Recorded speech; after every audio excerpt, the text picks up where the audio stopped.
আসসালামু আলাইকুম সকলকে। একটি নতুন ভিডিও নিয়ে আবার হাজির হলাম। বর্তমানে আমি দাঁড়িয়ে আছি জাহাজের পোপ ডেক স্টারবোর্ড সাইডে। আপনারা দেখতে পাচ্ছেন যে জাহাজের যে গ্যাসের ট্যাঙ্কগুলো আছে এগুলোর উপরে পানি স্প্রে করা হচ্ছে প্রতিনিয়ত। পাশে একজন কাজও করছে, ইনি ডেক সাইডের একজন এবি, এবং আমি জুম করে দেখালে ভালোভাবে দেখতে পারবেন যে কী পরিমাণ পানি স্প্রে করা হচ্ছে। কারণ দিনের বেলা যখন সূর্যের হিট পড়ে তখন এই ট্যাঙ্কের ভিতরের গ্যাসগুলো অনেক পরিমাণ প্রেশার এগুলোর বাড়তে থাকে এবং এগুলোর ভ্যাপর আকারে এগুলোর মাত্রা যেটা সেটা আরও বেড়ে যেতে থাকে। এই জন্য পানি দিয়ে এটিকে ট্যাঙ্কের উপরে কুলিং করে ভারসাম্যকে রক্ষা করানোর চেষ্টা করা হচ্ছে। আর উপরে দেখতে পাচ্ছেন ট্যাঙ্কের উপরে একটি ক্রেন রয়েছে। এটি দ্বারা মূলত আমরা জাহাজে যে ট্যাঙ্কে ট্রান্সফারের জন্য যে হোজ কানেক্ট করা হয় সেই হোজ ওঠানো নামানো এইটার মাধ্যমে করা হয়।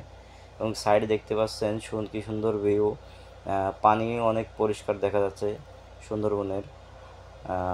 কিছুদিন আগে ওই পানিগুলো অনেক বেশি পরিমাণ কাদা ময়লা দেখা যাচ্ছিল, কিন্তু এখন ইদানিং পানিগুলো অনেক পরিষ্কার দেখা যাচ্ছে।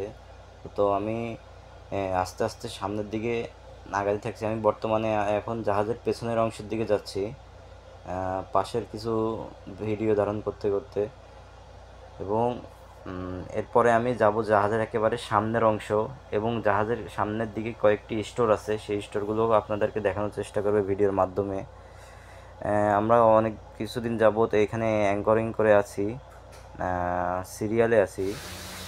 আমাদের এই যে এটা দেখতে পাচ্ছেন, এটা হচ্ছে বোসান স্টোর বলা হয় একে। এখানে জাহাজে ডেক সাইডের ক্রুদের যে প্রধান তার যাবতীয় সামগ্রী এবং সেফটি এবং অনেক কিছু এখানে রাখা হয়, এবং এর থেকে একটু ফেভিস্টোরও বলা হয়। এই দুইটাই একসাথে এখানে। আমি বর্তমানে জাহাজের সামনের অংশে আছি। দেখতে পাচ্ছেন দুইটি ট্যাঙ্কে কী পরিমাণ পানি স্প্রে করা হচ্ছে কুলিং রাখানোর জন্য, এবং নিচের ফ্লোরে এই পানি সোজা ড্রেনের মাধ্যমে আপনার নিচে পড়ে যাচ্ছে। আরেকটি স্টোর, এটা হচ্ছে আমাদের সামনে জাহাজের পেইন্ট স্টোর। মূলত জাহাজের যত রকমের পেইন্ট আছে সবগুলো এখানে রাখা হয়। এখান থেকে আমরা যে কোনো কালারের পেইন্ট মিক্স করে নতুন একটা পেইন্ট তৈরি করি। যখন যেখানে যে পরিমাণ পেইন্ট দরকার এখান থেকে নিয়ে আমরা ব্যবহার করি, এবং প্রয়োজন শেষে আবার এখানে যে পেইন্টের বক্সগুলো আছে, ড্রামগুলো আছে, এগুলো আবার এখানে রেখে দিই। এগুলো দেখতে পাচ্ছেন যে এগুলোর অ্যালার্মিং সিস্টেম এবং সব কিছুই আছে এখানে। এটি জাহাজের ফরওয়ার্ডে বলা হয় সামনের অংশকে। আমি এখন ফরওয়ার্ডের থেকে আপনার এই ভিডিওটি শ্যুট করছি আপনাদেরকে সামনে থেকে দেখানোর জন্য। এখানে ফায়ার হোজও আছে, এক্সট্রা বক্স দেখতে পাচ্ছেন। এটি মূলত একটি আপনার পানি স্প্রে করার একটা হোজ, যেটি প্রয়োজনের সময় ব্যবহার করা হয়। কিন্তু এখানে প্রত্যেকটি ট্যাঙ্কের উপর একটু দূরে দূরেই আপনার অনেকগুলো স্প্রে লাইন আছে। এই লাল এই বক্সটির একটি ডিপি গান বলা হয়, ডিসিবি গান। এটি মূলত এক ধরনের কেমিক্যাল স্প্রে করানোর জন্য, যখন যদি আগুন লেগে যায় ইমার্জেন্সি টাইমে, সেই ক্ষেত্রে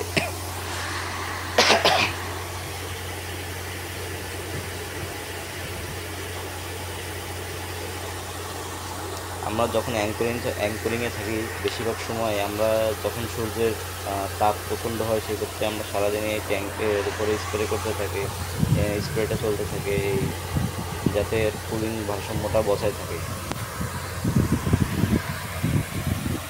আপনারা সামনে দেখতে পাচ্ছেন পেছনের অংশের মতো জাহাজের সামনের অংশ ঠিকই উইংস আছে। একই একই রশি, মূলত এতে রশি পেছানো থাকে, যেটি জাহাজের বিভিন্ন জেটি কিংবা কোথাও অ্যালন সাইড করলে সেক্ষেত্রে এখানে এই রশিগুলো ব্যবহার করা হয়। আর এই যে লেখা আছে কম্প্রেসর রুম ভেন্টিলেশন, মূলত আমি যেখানে দাঁড়িয়ে আছি এর নিচে কম্প্রেসর রুম আছে। এই রুমের যে ভেন্টিলেশন সেটা এখান থেকে এই বাতাসটি রুম থেকে বের হয়ে রুমের তাপমাত্রা নিয়ন্ত্রণ রাখে। এছাড়াও সামনের অংশ মূলত আপনাদেরকে আরও একটু সামনে গিয়ে দেখালে দেখানোর জন্য আর একটু সামনে যাচ্ছি আমি। জাহাজের এইটা হচ্ছে অ্যাঙ্কর, অলরেডি নিচে দাবানো আছে। আর এটি জাহাজের যে একেবারে সামনের অংশ এই অ্যাঙ্করে পরে আমি একটু সামনের দিকে আপনাদেরকে দেখানোর চেষ্টা করব। দূরে একটু দূর কিছু দূরে দেখতে পাচ্ছেন যে এখানে একটা সিঁড়ির মতো আছে, যেটার উপর দাঁড়িয়ে জাহাজের একেবারে সামনের অংশ পুরোটা, জাহাজের সামনের অংশ পুরোটাই দেখা যায়। দেখতে পাচ্ছেন দূরে আরেকটি শিপ দাঁড়িয়ে আছে আমাদের জাহাজের মতো ঠিকই।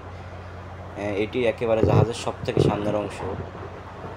আর পানির কালারটা দেখছেন, আজকে অনেক সুন্দর পানির কালারটা। আর এই জাহাজটাও নতুন, এই জন্য রঙগুলো অনেক পেন্ট করার কারণে জাহাজের রঙটাও অনেক সুন্দর লাগছে। প্রায় পানির কালার এবং জাহাজের পেন্টের কালার অনেকটাই সেম লাগছে, দেখতে পাচ্ছেন।